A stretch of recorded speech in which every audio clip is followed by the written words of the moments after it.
Sir पे गुरु हाथ रहे तेरा। गुरु ऐसे विनय दे दे, गुणगान करूं तेरा। इस बालक के सिर पे गुरु हाथ रहे तेरा। गुरु हाथ रहे तेरा।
नित्यं ध्यायन्ति योगिनः कामदं मोक्षदं चैव।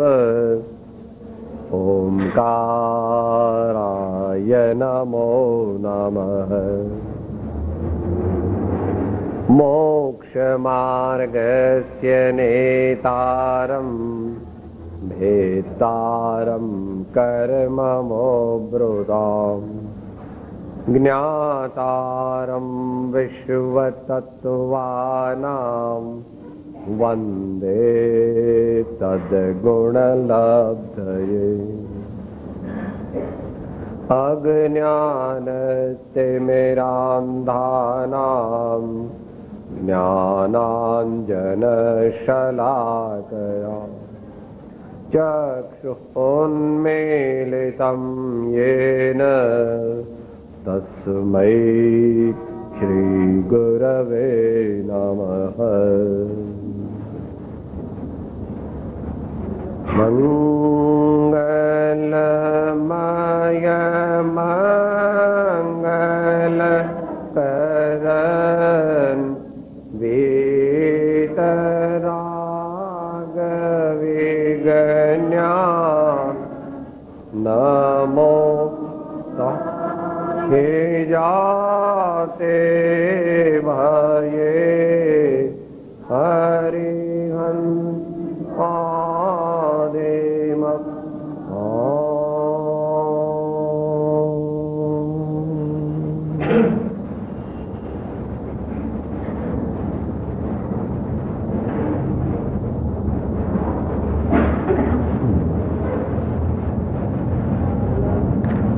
આજના સ્વાધ્યાયનો વિષય છે ગૃહસ્થ ધર્મ.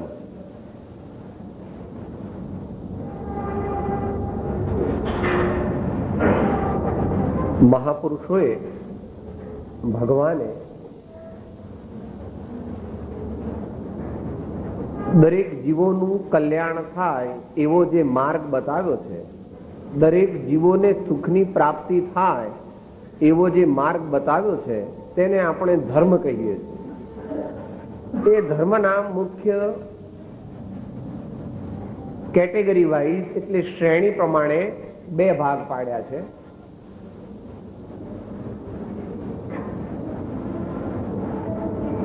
વિશ્વના મનુષ્યોમાં 99.99% ઉપરાંત મનુષ્યોને તો ઘરમાં રહીને જ ધર્મ કરવાનો યોગ બને છે. કારણ કે ત્યાગીનું જીવન સ્વીકારવું, મુનિનું જીવન સ્વીકારવું, સાધુનું જીવન સ્વીકારવું એ બહુ જ મોટા ભાગના મનુષ્યોને માટે સંભવ પણ નથી. એટલું પરાક્રમ, એટલી યોગ્યતા, એટલો પુરુષાર્થ, એટલી સમજણ, એટલી ટ્રેનિંગ, એટલી આગલા ભવોની આરાધના વગેરે હોતા નથી. એટલે વિતરાગ દર્શનમાં તીર્થંકર ભગવાને પણ બે શ્રેણી પાડી કે ઘરનો સંબંધ રાખીને જેવો પોતાના આત્માના કલ્યાણને આરાધે છે તેમનો જે ધર્મ પાળવાનો વિધિ તેને ગૃહસ્થ ધર્મ કહ્યો, અને જેઓ એ પોતાના ઘર સંબંધો, ઘર સાથેના સંબંધોનો વિચ્છેદ કરીને સર્વ પ્રકારે ધર્મની આરાધના સાધુ જીવનમાં કરવાનો નિર્ણય કર્યો, તેમનો જે ધર્મ છે તેને મુનિ ધર્મ અથવા સાધુ ધર્મ અથવા અણગાર ધર્મ એવું નામ આપ્યું છે. ગૃહસ્થ ધર્મ તે પણ પરંપરાએ મોક્ષનું કારણ છે, અને મુનિ ધર્મ તે પણ મોક્ષનું કારણ છે. પોતપોતાની શક્તિ પ્રમાણે છતાં શક્તિ છુપાવ્યા વિના દરેક મનુષ્ય પોતાને શાંતિ મળે, પોતાનું જીવન પ્રસન્ન રહે, પોતાને આનંદની પ્રાપ્તિ થાય અને ક્રમે કરીને પૂર્ણ આનંદની પ્રાપ્તિ થાય એ માટે આ ગૃહસ્થ ધર્મનું પાલન તે આપણા જેવા બધા માટે આવશ્યક છે.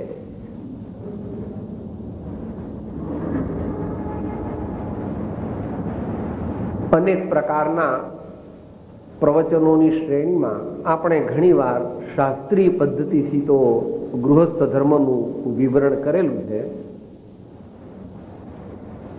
ગૃહસ્થના કયા કયા કર્તવ્યો છે એ વગેરે પ્રકારે, અથવા આવું આવું કરે એને ગૃહસ્થ ધર્મ કહેવાય. પણ આજે આપણે જરા સાદી રીતે, કદાચ બહુ જ વિદ્વાન લોકોને નહીં ગમે એવી રીતે કેવું જીવન આપણે રોજબરોજ જીવીએ તો આપણને ક્રમે કરીને કલ્યાણનો માર્ગ પ્રાપ્ત થાય એ વિશે આપણે સાદી ભાષામાં વિચારવાના છીએ. અર્થાત શાસ્ત્રીય પરિભાષાને બદલે ચાલુ પરિભાષામાં આપણે વિચારવાના છીએ. આધાર છે એક સંતનું પદ છે, સ્તવન છે, ભક્તિ ગીત છે, એના આધારે આપણે ચાલશું. એમાં કોમ્પ્રિહેન્સિવલી લગભગ બધું આવી જાય છે. કોઈક એવો મુદ્દો હોય તો આપણે એને સાથે સાથે વિચારી લઈશું.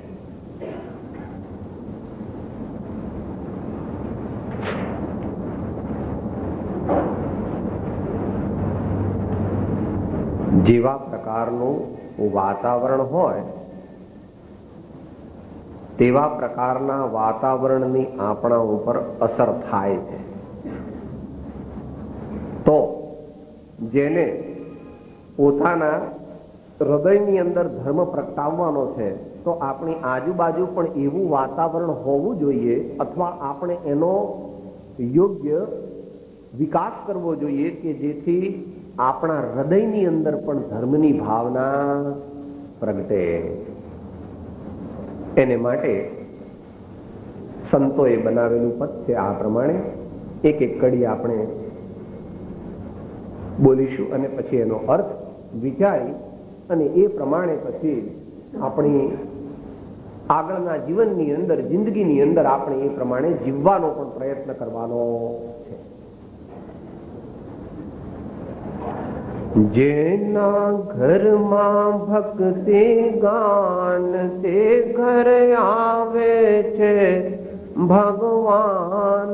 જ્યાં છે સંતતણા સન્માન એ ઘર આવે છે ભગવાન. જેના ઘરમાં ભક્તિ ગાન તે ઘરે આવે છે ભગવાન. પહેલું, ભગવાને ગૃહસ્થ ધર્મના બે પાયા કહ્યા છે. ગૃહસ્થ ધર્મના બે પાયા છે. એક પરમાત્મા અને સંતોની ભક્તિ, અને બીજું સમજણ પૂર્વકનું સુપાત્રે દાન. આ બે જો આપણા જીવનમાં આવે તો આપણા જીવનમાં ગૃહસ્થ ધર્મ પ્રગટે, ગૃહસ્થને યોગ્ય ધર્મ પ્રગટે. એમાં પહેલી વાત કહે છે, જેના ઘરમાં ભક્તિ ગાન તે ઘરે આવે છે ભગવાન. ભક્તિ, ભજન, જે ભાવ દ્વારા ભક્ત પોતાનું ચિત્ત પરમાત્મામાં જોડે છે તેને ભક્તિ કહેવામાં આવે છે. અથવા સાદી ભાષામાં પરમાત્મા સાથેનો નિસ્પૃહ પ્રેમ. પરમાત્મા સાથેનો નિસ્પૃહ પ્રેમ. અને એની પૂર્ણ પરિભાષા કરવી હોય તો અંગ્રેજીમાં આપણે વિચારીએ છીએ જરા ઊંચી કક્ષાએ, total unilateral unconditional enlightened surrender. Total, પૂર્ણ, યુનિલેટરલ. ભક્તિ એ વેપાર નથી. આપણે ભગવાનને એમ પૂછવાનું નથી, ભગવાન હું તમને પ્રેમ કરું, હું તમારી ભક્તિ કરું તો તમે મને શું આપો, તો પછી ભક્તિ મટી ગઈ. એ તો વેપાર થયો. યુનિલેટરલ.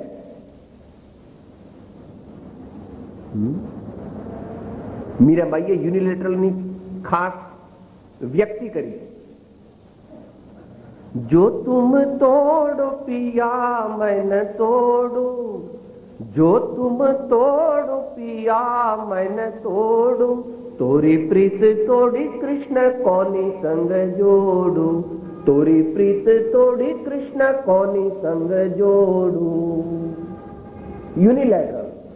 ભગવાન આપણને પ્રેમ કરે કે ન કરે આ ભક્તિની ભાષા ચાલે છે. હો, ભગવાન તો કોઈની સાથે પ્રેમ કરતા નથી, અને કહો તો સર્વની સાથે પ્રેમ કરે. છતાં એનું અત્યારે આપણે આ ભક્તિની અપેક્ષાએ વિચારણા ચાલે છે. ટોટલ યુનિલેટરલ અનકન્ડિશનલ, કોઈ પણ જાતની પૂર્વ શરત વિના ભગવાનની સાથે પ્રેમ કરવાનો છે. શેને માટે? कुछ प्रयोजन नहीं, बस देना है तो मुक्ति दे दो, नहीं तो कुछ नहीं चाहिए. और जहां सच्ची भक्ति होती है वहां मुक्ति स्वयं मिलती है, उसको मानने की जरूरत नहीं है. टोटल यूनिलेटरल अनकंडीशनल एनलाइटन, આ એક મહાવીર ભગવાનની સ્પેશિયાલિટી. એનો અર્થ થાય સમ્યક, સમ્યક, પ્રશંસનીય, યથાર્થ, સાચી સમજણપૂર્વકની. સાચી સમજણપૂર્વકની ભક્તિ પણ સાચી સમજણપૂર્વકની છે. અંધભક્તિ નથી, અંધવિશ્વાસ નથી. લોકો કહે છે એટલે હું ભક્તિ નથી કરતો, બીજા બધા કરે છે એટલે હું ભક્તિ નથી કરતો. હું ભક્તિ કરું છું કારણ કે મારે પરમાત્મા પદ પ્રાપ્ત કરવું છે. એનલાઇટન, સમ્યક. સ્વામી ગુણ ઓળખી સ્વામીને જે ભજે, દર્શન શુદ્ધતા તેહ પામે. ભગવાનની ઓળખાણ થાય તો જ એમની સાથે સાચો પ્રેમ થાય. નહીં તો દેખા દેખી, ચલો બધા મંદિર જાય છે આપણે પણ મંદિર જઈએ, બધાએ ફૂલ ચડાયા, આપણે ફૂલ ચડાયા, બધા સ્તુતિ બોલ્યા તો આપણે પણ સ્તુતિ બોલ્યા, બધાએ આ ભંડારમાં પૈસા નાખ્યા, આપણે પણ પૈસા નાખ્યા. ઠીક છે, તે જે કર્યું તે એનું ફળ મળશે, પણ તારે સાચું ફળ જોઈતું હોય તો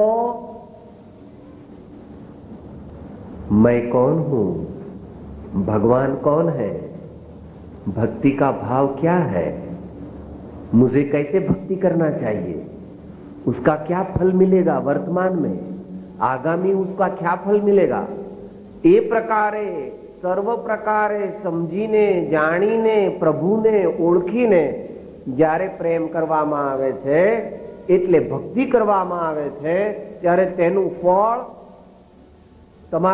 તમારી ગણતરીમાં બેસે એવું નથી.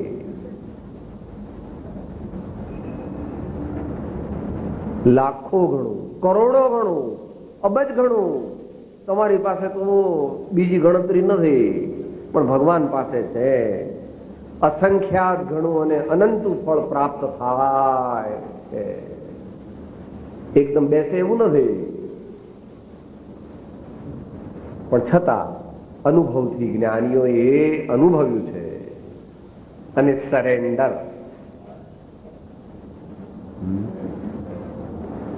દેહથી છાનું કહો કીશું, જેને સોંપ્યા તન મન વિત હો, શ્રી શીતળજી ન ભેટીએ, શ્રી શીતળજી ન ભેટીએ. ભગવાનને શું શું આપ્યું? નામ કીધા, તન મન ધન, પણ વચન અને શબ્દ કૃપાળુ દેવે ગુરુને માટે એ પ્રમાણે તનસે મનસે ધનસે સબસે ગુરુદેવ કી આન સ્વ આત્મ બસે, તબ કારજ સિદ્ધ બને અપનો, રસ અમૃત પાવહી પ્રેમ ધનો. અને ત્યાર પછી એક કડી કે છે, પર પ્રેમ પ્રવાહ बढ़े प्रभु से, सब आगम भेद सूर बसे, वह केवल को बीज ज्ञानी कहे, निज को अनुभव बतलाई दिए, निज को अनुभव बतलाई दिए.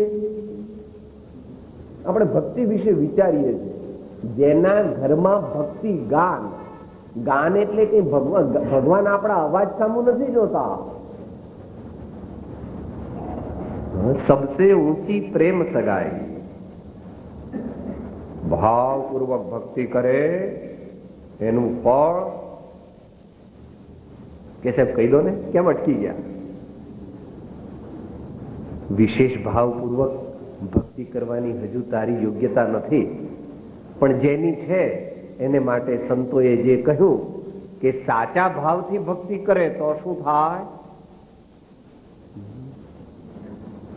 એકાંતે બેસીને આરાધ માંડે તો અલખ પધારે એને દ્વાર રે. એકાંતે બેસીને આરાધ માંડે તો અલખ પધારે એને દ્વાર રે. મેરું તો ડગે પણ જેના મન ના ડગે રે, ને ભાંગી જાયે બ્રહ્માંડ રે. વિપદ પડે પણ વણસે નહીં કોઈ, હરિજન ના પરમાણ રે. મેરું તો ડગે પણ જેના મન ના ડગે રે.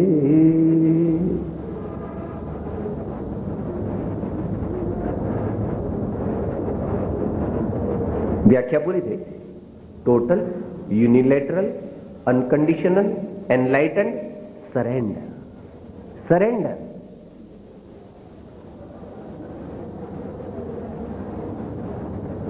શબરીબાઈએ સરેન્ડર કર્યું. તે ન સાંભળ્યું હોય તો અમે તને સંભળાવી દઈ બાપા. હા,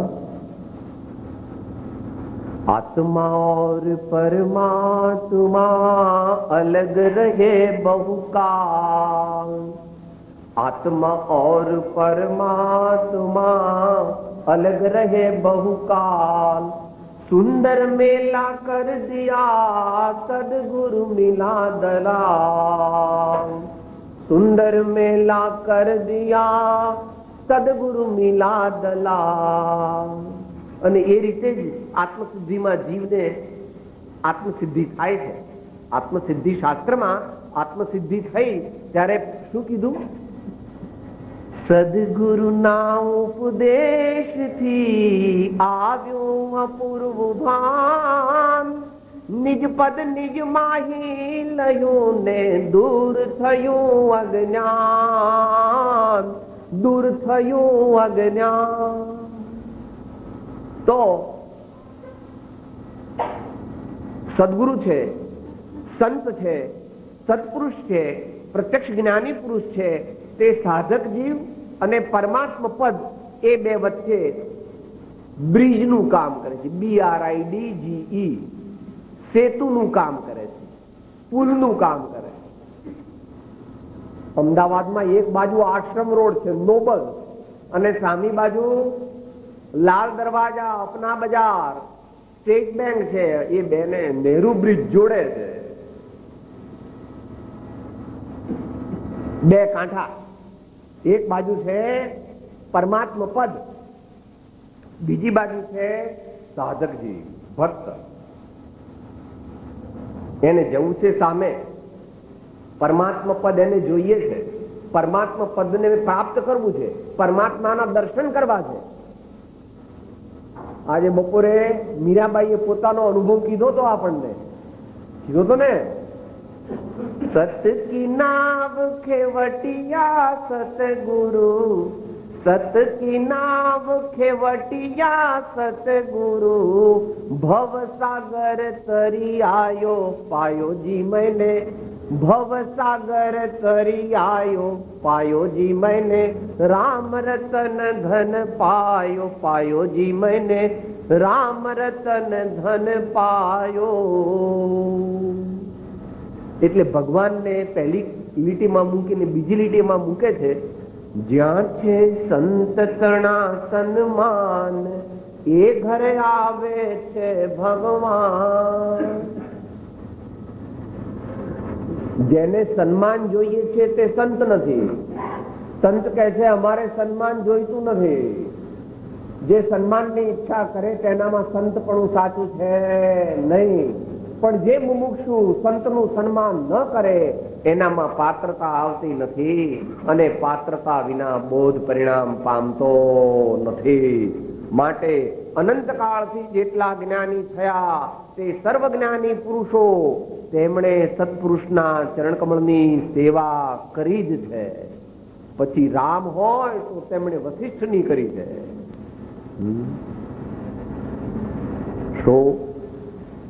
જનક રાજા હોય, ભરત રાજા હોય એટલે ભરત ચક્રવર્તી, એમણે ઋષભદેવની કરી.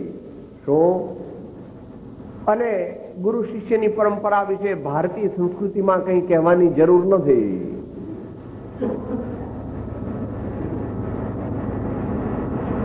અને જ્યાં આપણે બેઠા છીએ ત્યાં પણ એક મોટી ગુરુ શિષ્યની પરંપરા ચાલી, જેનાથી વર્તમાનમાં ભારતની અંદર નહીં પણ આખા વિશ્વની અંદર એક મોટું કલ્ચરલ, સ્પિરિચ્યુઅલ, સોશિયલ અપલિફ્ટનું કામ થઈ રહ્યું છે. એ રામકૃષ્ણ પરમહંસે એ નરેન્દ્રમાં ભાવિ વિવેકાનંદને ઓળખ્યા અને પોતાનું એનામાં જે કઈ શક્તિ હતી તે આમના એ પ્રમાણે એનામાં સમર્પિત કરી અને રામકૃષ્ણ મિશન ચાલ્યું, જે આજે જેની ઇફેક્ટ, જેનું કાર્ય એ તમે સગી આંખે નિહાળી શકો છો. ગુરુ શિષ્યની પરંપરા તે ભારત વર્ષને માટે કોઈ નવી વસ્તુ નથી.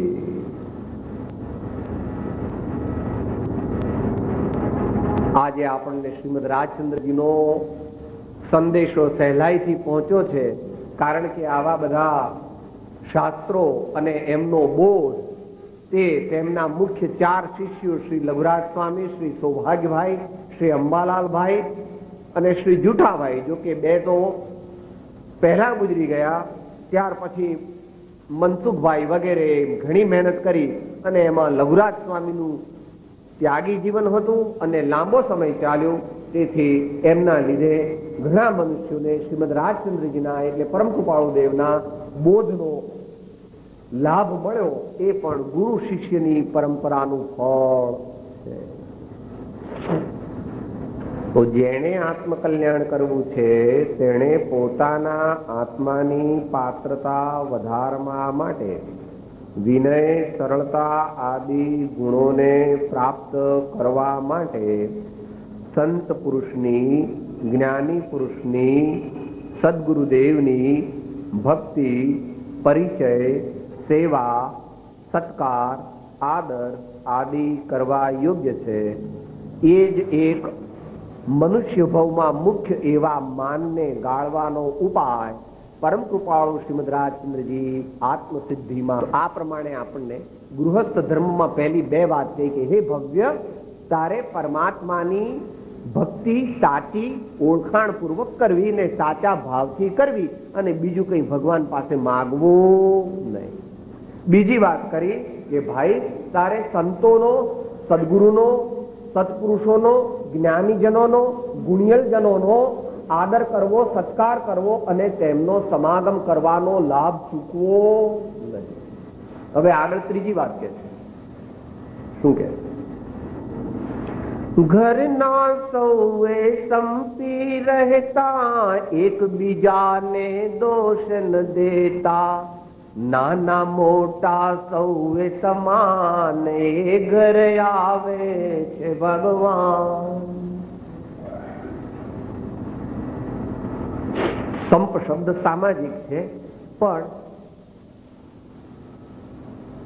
એનો બેઝ જે છે, એનો પાયો જે છે તે સેમી સામાજિક એટલે કલ્ચરલ છે, એટલે પ્રેમ છે. અને એનો આધ્યાત્મિક પાયો તે સર્વાત્મમાં સમદ્રષ્ટિ જો, આ વચન ને હૃદયે લખો. ઘરમાં કુસમ કેમ થાય છે? હું મોટો છું, મારું કયું કરતા નથી તમે. હું આવ્યો ને મને ઊંચું આસન ના આપ્યું, તમે બધા બેઠા છો આવી રીતે, ખબર નથી પડતી તમને. કુસમ કેમ થાય છે? કારણ કે સમજણ નથી, ફરજ પ્રત્યે ભાન નથી ને અધિકાર પ્રત્યે એકદમ બહુ ચુસ્તતા છે. હા, એટલે સંપ રહેતો તત મેજર ડિફરન્સ ઓફ ઓપિનિયન થઈ જાય છે. મતભેદ તો થાય છે ને સાથે સાથે મનભેદ પણ થઈ જાય છે. તો ઘરના સૌએ સંપી રહેતા. આપણે માનવું કે ભાઈ આપણે આ 50 વર્ષ માટે આ જુદા જુદી જગ્યાએથી બધા પંખીનો માળો ભેગો થયો છે. આ સવાર પડે એટલે બધા પંખીઓ પોતપોતાની દિશામાં ઉડી જાય છે. એમાં 50-60 વર્ષ પછી દીકરી હોય તો વહેલી જતી રહે છે. તમારે જતી રહે છે ને વહેલી. 22 વર્ષની થાય એટલે રફવું ત્યાં, અને દીકરા હોય તો કઈ કહેવાય નહીં હો આજકાલ તો. હા, જેના પર મદાર બાંધીને બેઠા છો ને એમ કે બાપુજી મને આવું નથી ભાવતું, તમે તો you are old fashion, I don't like all this. વહેલો જતો રહે હો, દીકરી પહેલા દીકરો જતો રહે, કહેવાય નહીં કઈ જરા લગ્ન વહેલા કર્યા હોય તો. હે,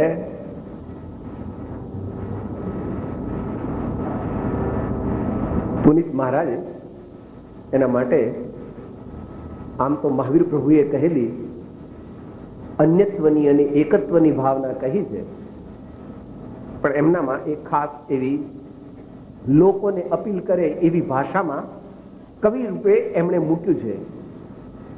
નાહક ના મરે છે સૌ મથી મથી રે, કોઈ કોઈનું નથી રે. નાહક ના મથે છે સૌ, મરે છે સૌ મથી મથી રે, કોઈ કોઈનું નથી રે. કોઈ કોઈનું નથી રે, કોઈ કોઈનું નથી રે. પણ આ મોહને કાઢવા માટે છે, બીજા માટે નથી. કારણ કે જ્યાં સુધી ગૃહસ્થાશ્રમ છે ત્યાં સુધી તો પ્રેમથી એકબીજા સાથે રહેવું અનિવાર્ય છે. તો પછી સમજીને રહીએ, સંપીને રહીએ, પ્રેમથી રહીએ અને Life is after all a matter of give and take, in which give is more and take is less. આવું જો જીવ સમજે તો શાંતિ છે. બાકી એમ કે નો all of you must give me and I will give you nothing, તો સમજવું કે હવે દિવસ થોડા બાકી રહ્યા છે.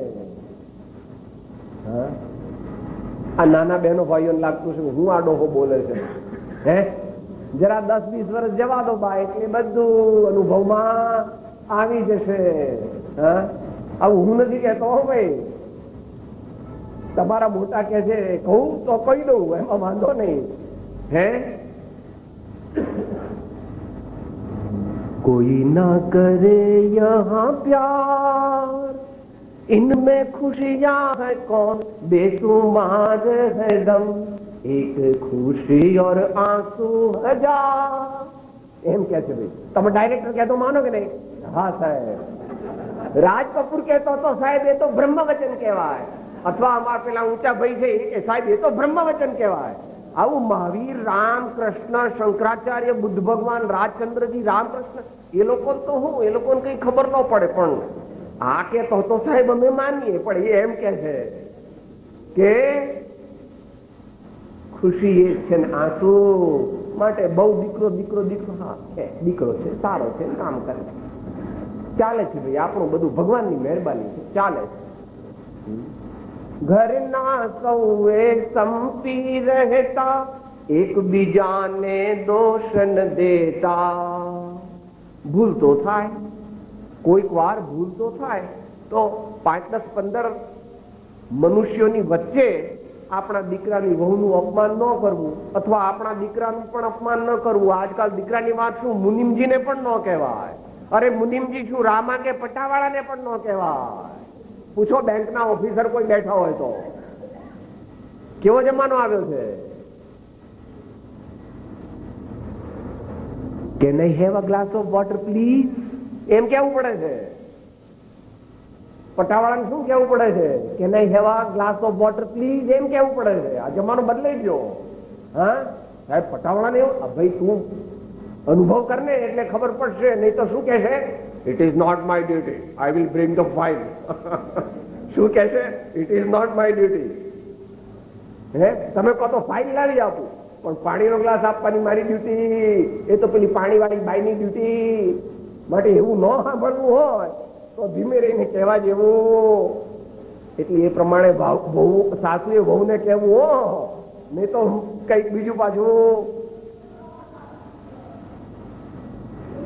એકબીજાને દોષ ન દેતા, નાના મોટા સૌએ સમાન, એ ઘરે આવે છે ભગવાન.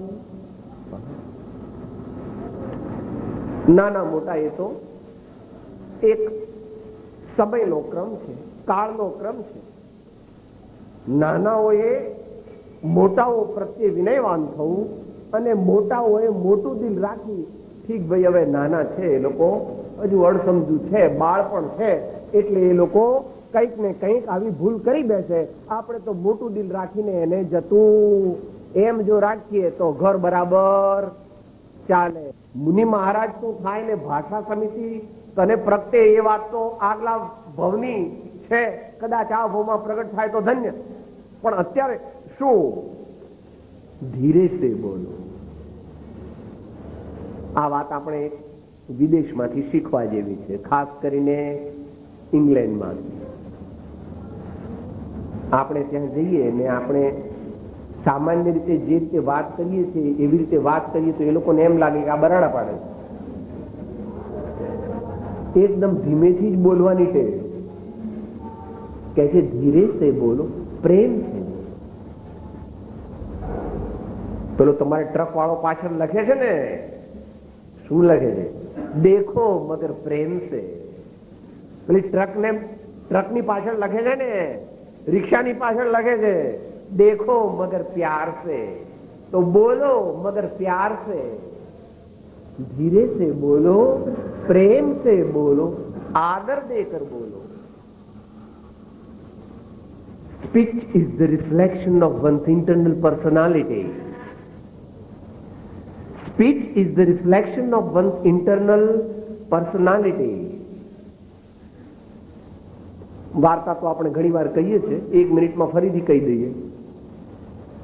રાજા હતો, પોતાની સેના સહિત એકવાર ફરવા નીકળેલો.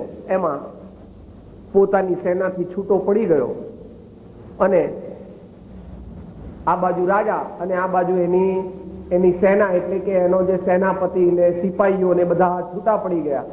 એ આગળ જાય છે, ત્યાં કોઈ ગામ પછીથી આવે છે, જંગલ પૂરું થઈ ગયું ને બહાર પેલી બાજુ ગામ આવ્યું, એટલે ત્યાં કોઈ અંધજન બેઠા હતા. એને પૂછ્યું, સુરદાસજી, સુરદાસજી इधर से कोई राजा गया क्या? इधर से कोई सेना गई क्या? કારણ કે એને એમ પૂછ્યું હતું કે મારા માણસો બધા આગળ નીકળી ગયા. જહાં પના इधर से तो कोई नहीं गया. એકદમ એને નવી લાગી, આંધળો છે ને હું રાજા છું, ખબર કેવી રીતે પડી? પણ એ ઉતાવળમાં હતો એટલે એને કઈ પૂછ્યું. થોડી વાર પછી એ જ આંધળા પાસે પેલો સેનાપતિ આવ્યો. એટલે કહે છે, અરે ભાઈ અંધજન, इधर से कोई राजा गया? हाँ सेनापति जी, इधर से अभी जहां पर 1 घंटे के पहले ही गए. એટલામાં પેલા સિપાહીઓ આયા. એ બે અંધા, इधर से कोई राजा गया कि नहीं गया? सिपाही जी, राजा भी इधर से जहां पना भी गए और सेनापति जी भी. है तू अंधा है और सब गया, ऐसा कैसे तू झूठा ढोंग करता है? तू अंधा नहीं है. भाई मैं तो अंधा ही हूं, तो तुझे कैसे मालूम पड़ा हम लोग सिपाही है?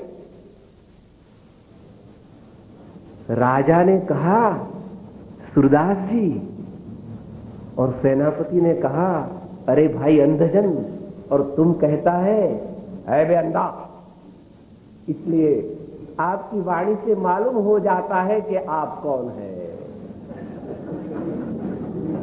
આપણે બોલીએ છીએ તે પરથી ખબર પડી જાય છે કે આપણે કેવા. તો અહીંયા મહાપુરુષો આપણને કહે છે, ધીરે સે બોલો, પ્રેમ સે બોલો, આદર દેકર બોલો. પ્રેમ એ ગૃહસ્થ ધર્મનું માધ્યમ છે. ખરેખર તો જીવનનું માધ્યમ છે, પણ ગૃહસ્થ ધર્મનું વિશેષ માધ્યમ છે. માટે એમાં તમારા દીકરાના લગ્ન હોય ને તમે એમ કહો, એના નહીં મારા ગામને બહુ ગાય ખરા બધા હે માન આપે કે ભાઈ આપેલા છે ને તે વરરાજાના બાપા, પણ વરરાજાના બાપાના ગાણા ગાય ને તો જેના લગ્ન હોય એના ગાણા ગાવામાં તો ભગવાનને સંતોને ઘેર એવી રીત છે કે જે વસ્તુ, જે વિષયની ચર્ચા ચાલતી હોય એ વિષયને મુખ્ય કરવામાં આવે છે ને બીજા વિષયોને ગૌણ કરવામાં આવે છે. એનો 1-2-3 દાખલા દઈએ એટલે ખબર પડી જશે તમને. થોડા શાસ્ત્રજ્ઞો અહીંયા બેઠા છે એટલે થોડું શાસ્ત્રનું પણ સાથે સાથે. આચાર્ય કહે છે દાન દેવાથી મોક્ષ થાય છે. તો વળી પાછો બીજી વાર કે ક્ષમા રાખવાથી મોક્ષ થાય છે. તો ત્રીજી વાર બ્રહ્મચર્ય પાળવાથી મોક્ષ થાય છે. તો પેલો પોથી પંડિત હતો કે ભગવાનનું કઈ ઠેકાણું નથી લાગતું. એક વાર કહે છે દાનથી મોક્ષ થાય, પછી બીજી વાર કહે છે બ્રહ્મચર્યથી મોક્ષ થાય, વળી ત્રીજી વાર કહે છે ક્ષમાથી મોક્ષ થાય. ભગવાન કઈ ઠેકાણો? ભગવાનની લખો ભૂલ. શું કહે છે? લખો ભગવાનની ભૂલ નથી પ્રભુ. હે જે વિષય ચાલતો હોય એ વિષયની મુખ્યતા કરી અને તે વિષયથી થતો લાભ તે પ્રત્યે આપણું ધ્યાન દોરવા માટે જ્ઞાની પુરુષો આપણને એ પ્રમાણે સમજાવે છે. એ પ્રમાણે અહીંયા પણ હવે આપણને ઉપસંહારની ગાથામાં કહે છે, એની સુવાસ વિશ્વે વ્યાપે, દેવો આવી થાણો થાપે. ગોવિંદ એ ઘર સ્વર્ગ સમાન, એ ઘરે આવે છે ભગવાન. જેના ઘરમાં ભક્તિ ગાન, તે ઘરે આવે છે ભગવાન. શું દુનિયામાં કહેવાય છે ભાઈ, વાહ વાતને લઈ જાય, એમ કહો છો ને તમે, વાહ વાતને લઈ જાય. જેના ઘરમાં ખાનદાની છે, સારા સંસ્કાર છે, સારી રીતભાત છે, પ્રેમમય વાતાવરણ છે, સાત્વિક વાતાવરણ છે, એકબીજાનું સન્માન કરી શાંતિથી જે પોતાનું જીવન વિતાવે છે તેવા મહાપુરુષોનું બીજાઓ પણ સન્માન કરે છે, બીજાઓને પણ ખબર પડે છે ભાઈ એમને ઘેર તો બધી બહુ સારી વ્યવસ્થા હોય, નાના મોટા બધાય સેવા પામે, બધા એકબીજાનું માન રાખીને એવી રીતે આપણને આમ જોતા રહી જઈએ એવું એમના ઘરમાં આખું વાતાવરણ એવું જોવા મળે. અરે ઘરના માણસ તો ઠીક, પેલા નોકર હતા ને આયાબાઈ હતા ને, અને અરે પેલો રસોઈયો વચ્ચે આવ્યો ને પીરસવા, તો સાહેબ શું આપું સાહેબ બોલો. એમના રસોઈયા ને નોકરને પણ એવા સંસ્કાર આપ્યા છે કે આપણને એમ લાગે કે આ ઘરમાં સાચી ખાનદાની છે, સાચા સંસ્કાર છે. એની સુવાસ સારા સંસ્કારો, સારું પવિત્ર જીવન, જેના જીવનની પદ્ધતિ જીવવાની ઉન્નત છે, જેના જીવનની અંદર અનેક ગુણો છે, એવા સભ્યો, એવા કુટુંબના જે પણ કઈ મિત્રો એકબીજાની સાથે રહી અને પોતાનું જીવન ગૃહસ્થ ધર્મમાં રહીને પણ તેઓ પોતાના આત્માના કલ્યાણની પરંપરાને સાધે છે. આપણે જાણીએ તીર્થંકર ભગવાન પણ એક વખત તો રાજા તરીકે હતા, ગૃહસ્થ તરીકે હતા, અને મહાવીર ભગવાનના શાસનની અંદર જે 10 મુખ્ય શ્રાવકો થયા, આજે પણ આનંદ શ્રાવક અને સુદર્શન શેઠને અને પુણ્યા શ્રાવકને આપણે આજે 2500 વર્ષ પછી પણ યાદ કરીએ છીએ. કેમ? કારણ કે એમનું ગૃહસ્થ જીવન તે પણ પવિત્ર હતું, તેમનું ગૃહસ્થ જીવન ખાનદાની વાળું હતું, ઉમદા હતું, સદગુણ સંપન્ન હતું, અનુકરણીય હતું, પ્રશંસનીય હતું. એટલે અહીંયા કહે છે દેવો આવી થાણું થાપે ગોવિંદ એ ઘર સ્વર્ગ સમાન.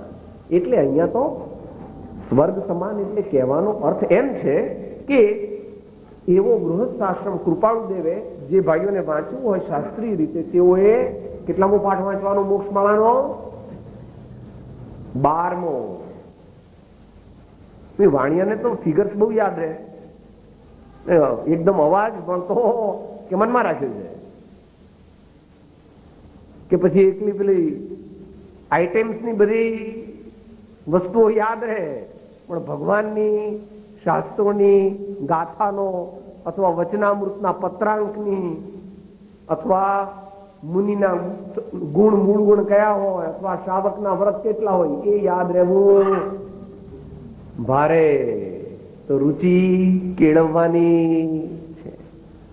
એટલે એ કહે છે એ ઘર સ્વર્ગ સમાન, એટલે કે ત્યાં આગળ શાંતિ છે, સુખ છે, પ્રસન્નતા છે. એ બધાથી ક્રમે કરીને એમાં જ્યારે સમ્યક દર્શન ભળે છે, યથાર્થ જ્ઞાન ભળે છે, સાચી ભક્તિ હશે, સાચો પ્રેમ હશે, તો એ ભક્તિથી પણ સમ્યક તો મળે છે, ભક્તિથી પણ સમ્યક તો મળે છે. શ્રવણ કીર્તન ચિંતન વંદન સેવન ધ્યાન લઘુતા, ત્યાં સુધી ભક્તિ જે છે તે ભક્તિ રૂપે છે. જ્યાં સમતા આવી, જ્યાં એકતા આવી, ત્યાં જળહળ જ્યોતિ સ્વરૂપ આત્મજ્ઞાન, આત્મદર્શન, આત્મ સમાધિ પ્રગટે છે. માટે આવો ગૃહસ્થ ધર્મ જ્ઞાની ભગવંતોએ પણ પ્રશંસ્યો છે. જ્યાં સુધી આપણે ગૃહસ્થ ધર્મમાં રહેવાનો યોગ હોય ત્યાં સુધી સારી રીતે આવા વિવિધ પ્રકારોથી આપણે ગૃહસ્થ ધર્મને ધીમે ધીમે સુધારતા જઈએ. શ્રેષ્ઠ તો મુનિ ધર્મ છે, ત્યાગી ધર્મ છે, પરંતુ જ્યાં સુધી તેની આપણને પ્રાપ્તિ ન થાય ત્યાં સુધી તેની ભાવના ભાવીએ અને જે પણ કંઈ આપણને અત્યારે સંજોગ મળ્યા છે તેનો પૂર્ણ સદુપયોગ કરી ઉત્તમ ગૃહસ્થ બનીએ અને ક્રમે કરીને જલ્દીથી ત્યાગી થઈ, મુનિ થઈ અને આપણે અનંત મોક્ષ સુખને પામીએ હું તમે આપણે બધા સર્વભવ્ય જીવો એવી પરમાત્માને પ્રાર્થના કરી અને અત્યારનું વક્તવ્ય આપણે સમાપ્ત કરીએ છીએ.